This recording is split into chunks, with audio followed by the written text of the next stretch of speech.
Copyright disclaimer. Under Section 107 of the Copyright Act 1976, allowance is made for fair use for purpose such as criticism, comment, news reporting, teaching, scholarship and research. Fair use is a use permitted by copyright statutes that might otherwise be infringing. Non-profit, educational or personal use tips the balance in favor of fair use. That 70s Show is an American television teen sitcom that aired on Fox from August 23rd, 1998 to May 18th of 2006. I'm honestly surprised that it lasted that long, and also, I was about 3 years old when the show ended. The series focuses on the lives of a group of 6 teenage friends living in the fictional town of Point Place, Wisconsin from 1976 to 1979. The ensemble cast features Topher Grace, Mila Kunis, Ashton Kutcher, that guy's in jail, Laura Prepton, that guy is a groomer, Lisa Robin Kelly, Deborah Jo Rupp, Kurtwood Smith, Don Stark, Tommy Chong, the Goat, and Tanya Roberts. In 1999, the show was remade for the ITV network in the UK as Days Like These, using almost verbatim scripts with minor changes to cultural references. That 90s Show is an American teen sitcom that serves as a sequel to That 70s Show, set during the summer of 95 and 96, featuring characters and localites that debuted in its predecessor, and it debuted on Netflix on January 19, 2023. In February of 2023, the series was renewed for a second season, with the first part of the season released on June 27th, 2024, and the second part released on August 22nd, 2024. In October of 2024, the series was canceled for an extended second season. Well, it was canceled after an extended second season. I won't get into the timeline of That 70s Show because everything went downhill in the 8th season, but I will tell you about the plot of That 90s Show. The plot of That 90s Show is that it centers on Leah Foreman, the teenage daughter of Eric Foreman and Donna Pinchil. That's her last name? Anyways, Leah's forming bonds with other teenagers as she spends the summer of 95 with her grandparents, Red and Kitty, in Point Place, Wisconsin. From what I gather in the show, she ends up with, I think, Jay Kelso, the son of Kelso and Jackie. Wikipedia says it's her love interest, and it also mentions that Betsy is their siblings. You remember Betsy? That's right. I don't watch the show, but I know who Betsy is. But today's video isn't about That 70s Show or That 90s Show. No, there's another show that I forgot, not the British one. What's in the middle? What's in between the 70s and 90s? The 80s. That's right. We're talking about That 80s Show. Now, before we keep going, it's important to know that there's a YouTuber named V Infuso who made videos about That 70s Show, That 60s, almost That 60s. There should be a show called That 60s Show. But he's made videos about That 70s Show, That 90s Show, That 80s Show, and even the British version of the show. So if you want other information about those things, you go to him. If not, you come to me. That 80s Show is an American television sitcom set in 1984 that aired from January 23rd to May 29th of 2002 on Fox. Even though it had a similar name, show structure, and many of the same writers and production staff, it wasn't actually a spin-off of That 70s Show. More on that later. The characters and the storylines from the two shows never crossed paths. Again, more on that later. It was a separate decade-based show created as a result of That 70s Show's popularity at the time, and it was canceled after only 13 episodes. There's a familiar face in the show, and it's Glenn Howerton. That's right, this guy, he's something else, and I love him.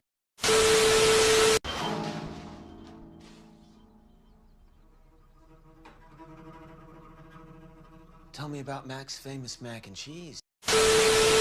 But anyways, today's video is obviously about breaking down everything about That 80s Show, and also why it failed, but also if it was even connected to That 70s Show. Obviously it wasn't, but we're gonna get into that in the video. Come on, darling. Oh, I swear, look at me. At this moment, let me everything. Freaks and Geeks, a show that aired on NBC during the 1999-2000 television season, was called That 80s Show by fans and critics for its similarities to That 70s Show. When asked about That 70s Show entering the 1980s after Fox renewed the show for season 3 and 4 in December of 1999, show creator Mark Brazil said, "We'll have to change the name to That 80s Show." That 80s Show began development in August of 2001, using the same creative team from That 80s Show.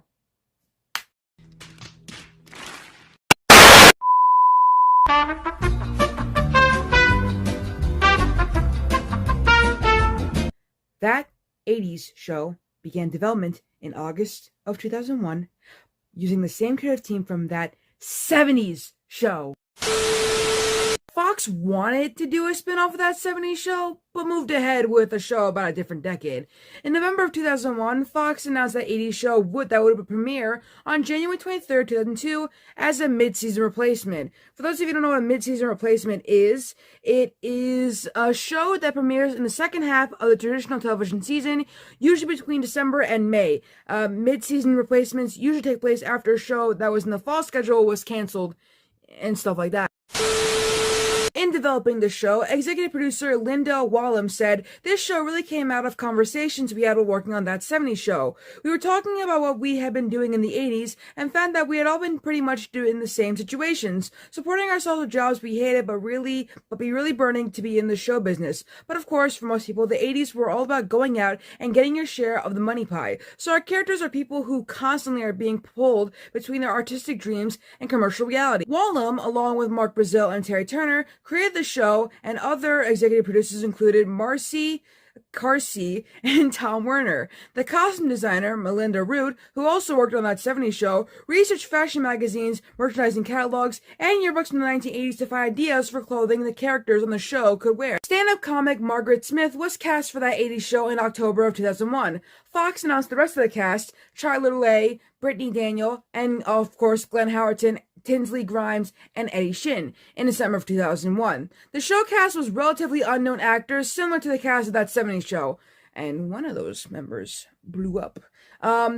So according to this, Brittany Daniel portrayed Sophia in that 70s show, one of the characters, but she was also a guest star in that 70s show in an episode that aired the day before that 80s show premiered. She played Eric Foreman's cousin Penny in the episode Eric Taco. Oh.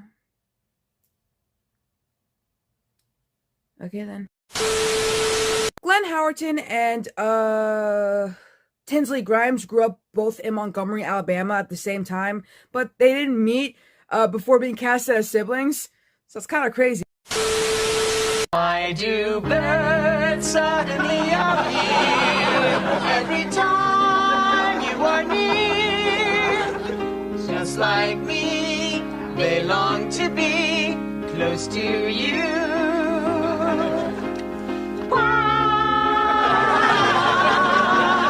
Close to you. All right, how much to get this noise out of my house? 50. 40? All right, 50. Here you go.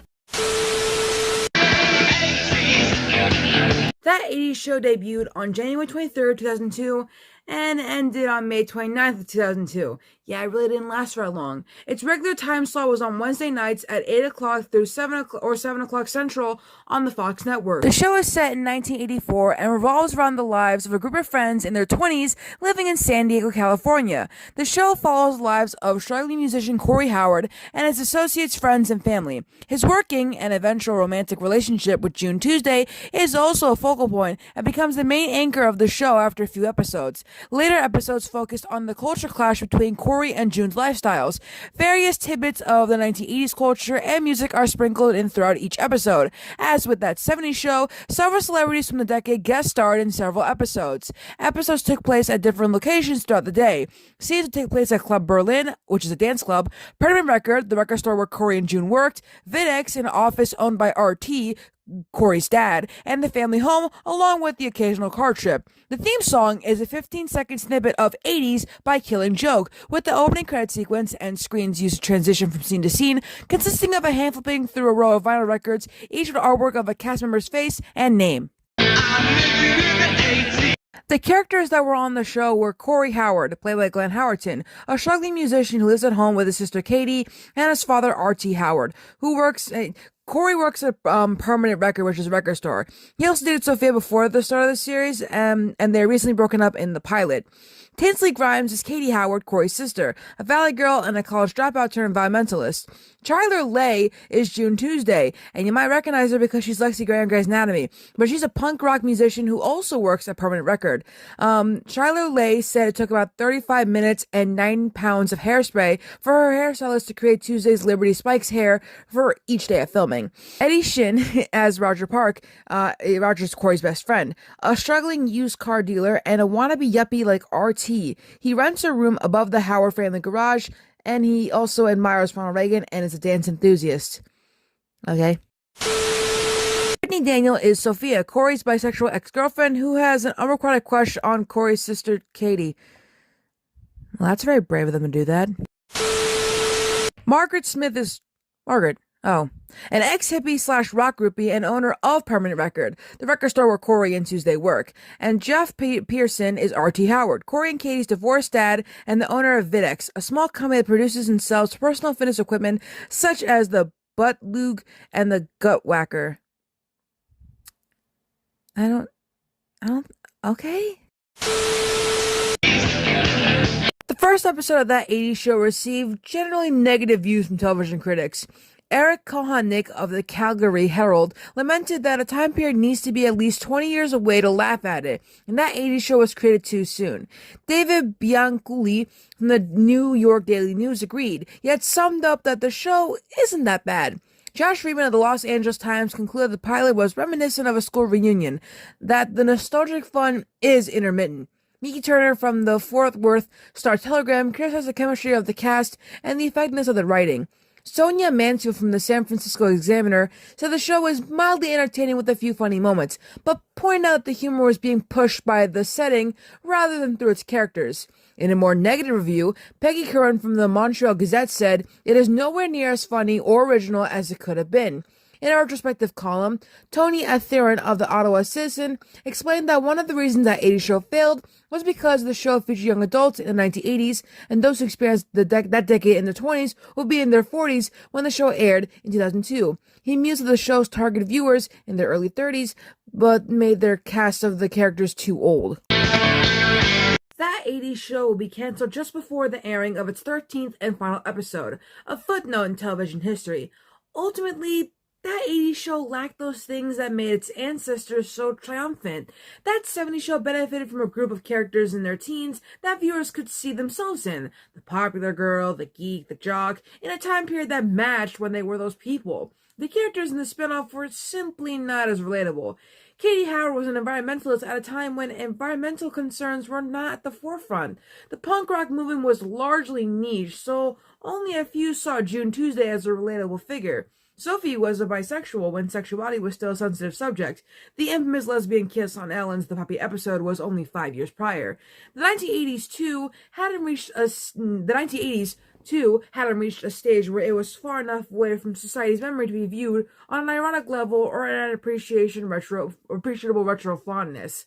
That 70s Show also made the wise decision of timeless over time, meaning while it was set in the 1970s, it served as a backdrop to the interactions and relationships of its characters without resorting to bringing in items to remind viewers that it's the 70s. It's a lesson that wasn't learned by its immediate kin, where nostalgic things like Rubik's Cubes were interjected to reinforce the 1980s settings over character development. While drugs were used highly, pun absolutely intended, in that 70s Show, it added to the comedy in the show, a chance for the characters to say and do wacky things, thanks to the relatively harmless Devil's Lettuce. Despite not being shown on screen, That 80s Show did reference with the sounds of cutting and sniffing being heard. In comparison to pot, is far more harmful and decidedly far less funny. Another instance where something associated with the 1980s supersedes what's best for the story. Yet, its biggest sin might just be this: no Red Foreman.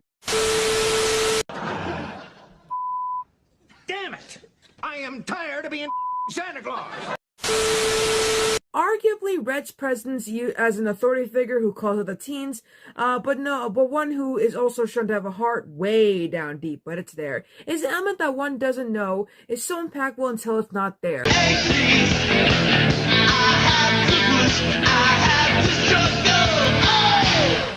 So, as we draw an end to the video, is that 80s Show connected to that 70s Show at all? Well, it's kind of hard to explain. Aside from their names, That 80s Show and That 70s Show didn't appear to be all that much connected. However, a few links between the two sitcoms came to light, which incidentally became the only legacy left behind by That 80s Show. Like mentioned before in the video, Fox wanted to do a more direct spin-off from That 70s Show, but ended up doing a show set in another decade. In the end, That 70s Show also got canceled, but not before becoming a beloved hit with a large audience, and then years later getting That 90s Show. That 80s Show stumbled from the get-go. It also featured a teen ensemble that was consumed by the popular culture of their time, but the spin-off never excited the viewers like That 70s Show did. If That 80s Show had maintained stronger links to its predecessor, things might have turned out differently. Instead, it fell into sitcom oblivion, only to be heard from when freaks and geeks come out to discuss the odd connections between their favorite sitcoms and their failed spin-offs. The only clear-cut on-screen link between That 80s Show and That 70s Show was the fact that Glenn Howerton's character, Corey Howard, was the first cousin of Topher Grace's Eric Foreman. Off-screen, however, a lot of people were involved in both shows. Mark Brazil and Terry Turner co-created both That 80s Show and That 70s Show. Ronald W. Brown did all the cinematography, while David Traynor and Terry Hughes directed all the episodes. A fun fact about the latter episodes is that Hughes directed That 70s pilot, while Traynor did all the other episodes. 4 years later, Traynor directed That 80s pilot, but gave the director's chair to Hughes for the rest of the show. An even more obscure connection between the two sitcoms is the story of how Brittany Daniel got the part of Sophia, Corey's ex-girlfriend in That 80s Show. Her audition included a guest appearance on That 70s Show. Like I mentioned before, she appeared in Season 4, Episode 14, Eric's Hot Cousin, where she plays Eric's cousin Penny. In other words, Corey and Penny were the nephew and niece of Red and Kitty Foreman. Whether Corey and Penny were siblings, each other's cousins, or from either side of Red and Kitty's family was never explained. The only known details about Penny are that she came from Florida and that she probably was from Kitty's side of the family, since Kitty stated she was present at Penny's birth. Although it was based on the formula that made That 70s Show successful, it failed in engaging its audience, which is why That 80s Show was canceled after only 13 episodes. The lack of links between the shows might have contributed to the downfall of That 80s Show, but truthfully spoken, the love that was put into making That 70s Show never translated to That 80s Show. The detail made much of That 70s Show magic, but rarely stole focus on the characters-driven comedy. That 80s Show, on the other hand, tended to throw 80s references in the viewers' faces, while character development took a back seat. To be fair, superficiality. Superficiality fit the 80s style perfectly, but the lack of quality gags and character chemistry didn't do That 80s Show any favors. In hindsight, the most interesting thing about That 80s Show ended up being the few interesting insights about That 70s Show that came with it.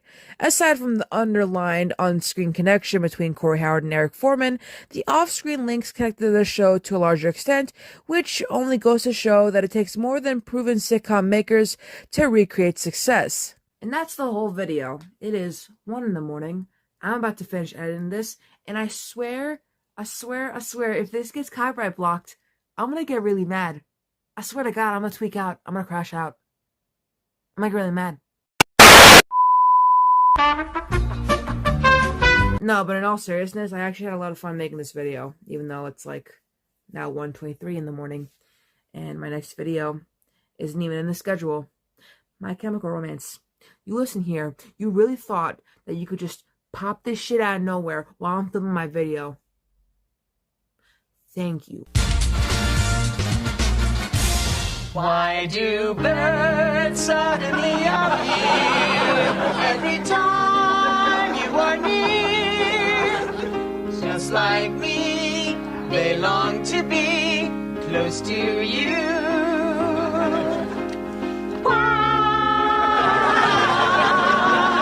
Close to you. All right, how much to get this noise out of my house?